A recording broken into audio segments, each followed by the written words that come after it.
I love cinnamon rolls for two reasons. Number one, it's a fantastic metaphor for my teaching. Stick around till the end of the video. I'm going to explain exactly what I mean by that. I also love cinnamon rolls. I just had my last psychology class and I always book the kitchen and let them make cinnamon rolls. And so I'm going to explain that metaphor about how hosting that class is how I approach all my lessons in psychology or English or history, whatever subject I'm teaching. First of all, let me show you the basics of how to make cinnamon rolls. Now, I'm going to hasten to add, I'm not an expert and you'd be far better off looking at someone else do it, because I made the crunchy, the dry, they're not good.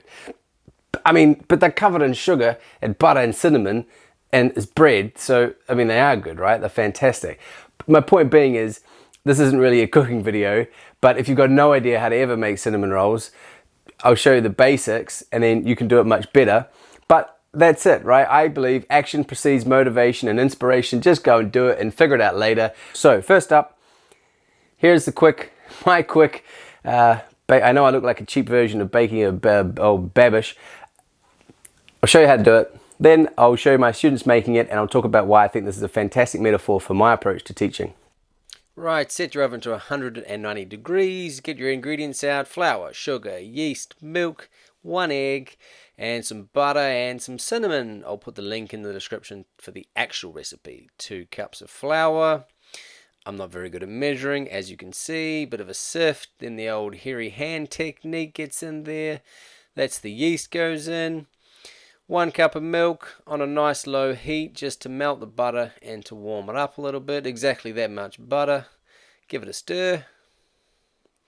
And then we make a well in the center.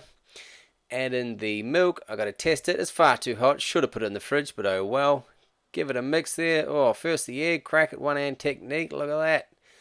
Alright, that goes off to the side. Give it a mix with the spoon. Realize very quickly that the spoon is the wrong tool to use.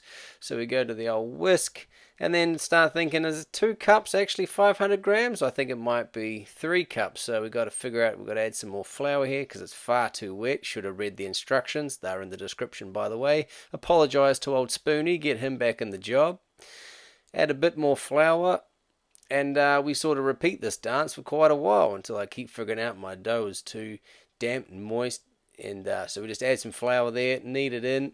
You can't really go wrong with bread because, like I said, you're going to add sugar and cinnamon and butter to it and then cover it with more sugar with the icing. So anyway, once we can actually get it workable into some sort of dough, bang it out there on the old breadboard. Recycled timber from the Christchurch earthquake, that breadboard. Look at it, beautiful. New Zealand Remu. Anyway, bit of kneading. I don't really know how to knead bread properly, as you can tell. I just sort of get amongst it and mess it up a bit, rough it up and mix it around until it's nice and smooth. Don't want to waste any flour, get every last crumb, because after all, I am a Kiwi. We don't like wasting anything. Give it a mix, rub all that flour in, and then I'm probably about due to add some more flour here. I feel like a sports commentator. Look, I think I'm trying to show you the bread should be spongy and it's not quite ready. But I'm really just checking out my tiny thumbs and realizing that's why I never had a career as a basketball player. So we've got to keep kneading it a little bit. Am I ready to bust out the rolling pin yet? Oh no, a bit of butter goes. You've got to put some butter in the oven. So we preheat the oven and we've got to melt that butter because we're going to need that shortly. Here we go with the rolling pin. Roll it out. And any minute now it's going to get too sticky on the board. So we'll have to peel that off. Dust a bit more flour down there. Now, I'm really obviously just doing this for people who have never had a nudge at making cinnamon rolls or done any sort of baking, so get amongst it. I always tell people I learned how to cook because I cook every time I have to say sorry, and I have to say sorry a lot. Alright, so give it a roll. Once it's ready, I mean, this took about 30 minutes from no to go with this, so it's a bit arduous, but not too much. Melted butter, and then get Spoony back on the job here. If you don't have one of those fancy plastic paintbrushes, he does the job. Bit of sugar goes in the filthy bowl because I don't want to do any more dishes than I have to. I don't know how much sugar. I think it's in the recipe. Add some cinnamon, mix it up. You can't have too much. If you have too little, make some more. If you have too much, save it for next time. Mix it together, and this is what's going to be the inside, right? So we sprinkle it around there, give it a nice easy coating, and now it's time to roll it. So give it a roll. Now, if you can make it a perfectly square rectangle, you won't have horrible ends like I did. Those ends there. But yeah, again, I was pretty rushed this morning. This is about 4:45 a.m. we're looking here. I can't figure out the focus on my camera, but I was trying to show you that's what the delicious inside looks. I was cut them all different shapes and sizes. You probably shouldn't do that, but that's what I did, just as an experiment. 20 minutes. Now we can make the icing. A bit of a vanilla essence, a bit of milk, a bit of icing sugar, and a bit of butter, and we mix it up. I don't really know how much, but it's always better to add. And then I added too much milk, and it got too runny. So then I added it with leftover that I had from my class the other day, and it turned out perfect. I mean, you know, read the recipe. I'm a terrible cook and show host. Oh, I'm fired already.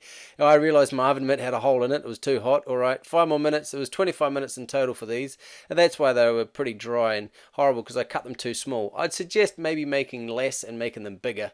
But anyway, here we go. Cover them in some more sugar, and they're going to be delicious. These are what my students came out as. They were pretty good. Everyone ate them. Right, if you got tips for me, please put them in the comments, because as you can see, I do so many things wrong.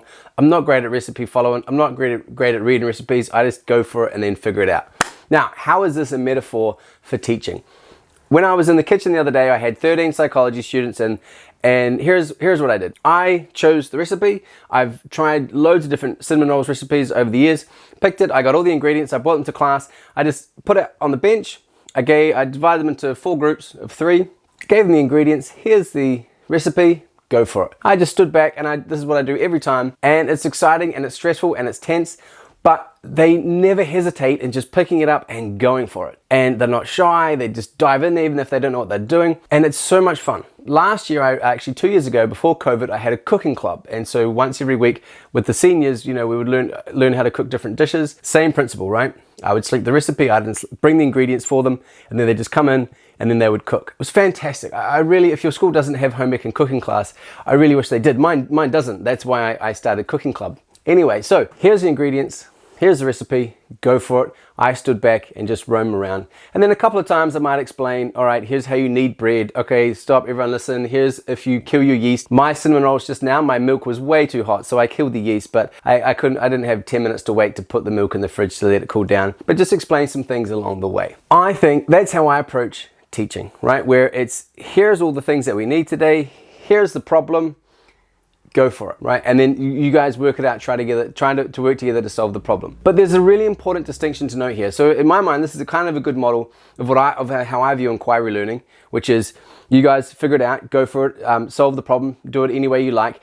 Some students did some crazy stuff. They did things that I wouldn't expect. Like instead of putting them that way, they turned them up the other way. Or some students, instead of pasting with the butter, they mixed the butter with the cinnamon and the sugar. It all came out good in the end, because I know butter, cinnamon, and sugar in any combination is fantastic, so it's going to taste great. And so they did it all different kinds of ways. They weren't perfect at the end, and it was stressful, and I'm sure if they did it again, it might be better. But there's a really important distinction here that I make between good teaching and unrealistic, ideological, wishy-washy, airy-fairy nonsense teaching, which is, I chose the recipe. I brought the ingredients. I did the pre-planning. I used my knowledge, expertise, all my years of trialing and failing to figure out what's the best recipe for use for students, how do I get the ingredients, and then how do I know this is going to work? Now, I get the modern idea of teaching is that, well, we let the students choose what they want to cook, and then we have to, everyone sort of figures out the ingredients, or we rely on the students to bring their own ingredients to the kitchen, and then we see what they've got, and we go, okay, what are we going to build with this? And what happens? I don't think it's anywhere near as effective. You don't have the stuff that you need. Everyone's got something different, and we don't have a shared experience. And as a teacher, I can't impart and use my knowledge and expertise to be of any help to these students. I mean, maybe I can here and there, but it's a little bit hit or miss. There is nothing wrong, and I think the best approach to teaching is, let's take back control of our content. Let's take back control and use our knowledge and expertise and experience to teach. Now, this is different to, I know sometimes when I explain my ideas and philosophies, it sounds like I'm saying I want to stand at the chalkboard and lecture to these guys. Now, that's why I love the cinnamon rolls metaphor, because it's exactly not that. It's, I've used my knowledge and expertise in the planning and the preparation and the creating the content, and which this case is the recipe and the ingredients. But then I know that I can allow myself to stand back and go there, go for it. But I definitely don't say, what do you guys want to cook? because everyone's going to say something different, and I don't have the time to plan and prep that. And that's the practical reality of teaching that people who are not teachers don't understand when they say to us, we need to individualize our instruction. We need to target our instruction to the individual wants and needs.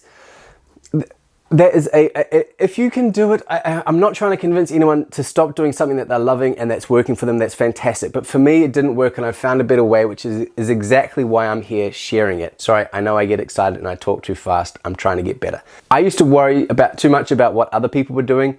Now I don't. I'm just sharing what I do and what works for me. And what I strongly believe, that where teachers are burning out, my hypothesis is that we are losing control of the one thing that we can control, and that is our content and what we teach. But the way we deliver it can definitely be that modern idea of, and this is what I talk about building blocks in my previous lessons. That recipe and those ingredients, they're my building blocks. But I'm not throwing them in the face of the students and just trying to chalk and talk and lecture it at them. I present it in a meaningful problem that's hopefully interesting, engaging, and go figure it out. But again, I go back to the point that it was me that chose the ingredients and the recipe because I used my knowledge and expertise in the planning and preparation. Right, I've beaten that dead horse. I hope you can see that metaphor. That lesson would not work if I got the students to choose what they wanted to. And if I then had to, I just wouldn't have the time to do it, and I'd be too stressed. And also, we wouldn't have the shared experience of 12 students and me in a room all working towards the same goal, all learning the same thing. That's the problem with individualized education, this individualized education model where students are all off doing their own individual things. You lose the shared experience of the classroom. And for me, it can be a beautiful thing. And I look at that, 12 students all making cinnamon rolls. At the end, we all look at everyone's are different, but all delicious. And it was just a really cool classroom, right? At the end, it was my last psychology class at the school. Girl said thank you, she cried, I cried, but that's nothing to do with this basic lesson. And here's the other reason why this is a great metaphor. I think of teachers as gardeners. We're planting seeds, right? And sometimes those seeds will take hold and they'll root, but they might not sprout for many years down the line, but maybe they will. And then, okay, let's get cinnamon rolls. Of those 12 students, how many of them will ever make cinnamon rolls again? I don't know. I have no idea. But maybe one, maybe two. Maybe a couple of students might try it over the summer holidays. Maybe most of them will forget about it. I'm not sure. Maybe in 20 years' time, none of them remember this class and they've never baked or cooked anything again. Okay, but that's beyond my control. I don't know that. But I hope, and I have a hunch, that someone will. So some students will remember that. That might inspire a love of cooking. But here's the thing. I know I can't know that. I won't know that. And that doesn't bother me. Why? Because in that present moment, for that 2 hours in that kitchen, it was fun. It was joyous. We talk about mindfulness. Mindfulness in school is about being in the present moment. That's what that is for me. We are just having fun and enjoying it and being engaged right now. And that 2 hours, I don't think I can underestimate the value of that. Of how many students say the anxiety and the depression and this desire that we want to make our students better and healthier and happier. Yeah, for sure. We can think about the future, but we also have to think about the present. And so no matter what happens with the future with these students and how the long-lasting impact of that lesson, I know for that 2 hours, it was really impactful. My son is yelling at me. I might have to finish this later. Coming, darling.